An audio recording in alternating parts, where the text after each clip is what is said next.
Same question to you. Threat Yeah. neutralized. 9 buildings, though, are part of this active crime scene that is now under investigation. What does that signal to you? Yeah, look, it's a large crime scene to be sure. What it says is that this was a rapidly moving threat that was taking place. And one thing that's important to note: these active shooters, they know that they're on the clock. They know that they have a short period of time before law enforcement shows up and engages them.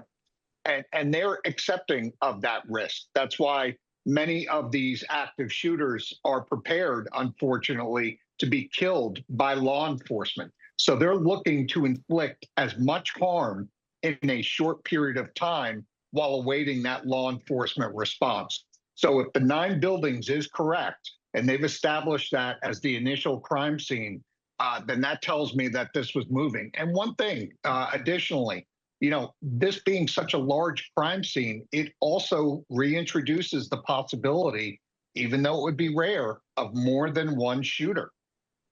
Very, very good points there, Scott. We're learning Florida State University in Tallahassee, of course, they say that police have neutralized the threat, which we have shared with you, but also they're adding that the lockdown has been lifted for parts of campus. So that sounds like good news, especially that the shooter has been neutralized, at least maybe getting some of those students and faculty members out of those buildings where I'm sure they've been terrified for hours.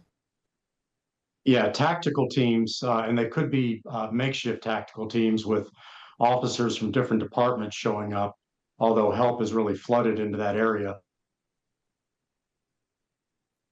Okay, Scott, you dropped out again. Charles, pick that up there. Again, just the little bit new information we got. You're saying, given the scope and size, though, of this active crime scene, leads you to believe maybe there was more than one shooter. Maybe. Or you had a quick moving threat, an assailant. Like somebody who came extremely prepared. That's exactly right. Look, whether it's an individual or a group, they know what they're going to do. These are thought out in advance, again, which brings us back to the social media.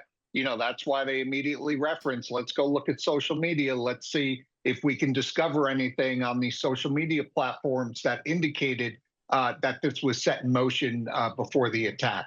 Typically, it turns out we do find something after a Yeah, dive typically, into it. yes. All right, Charles Marino, thanks for coming on.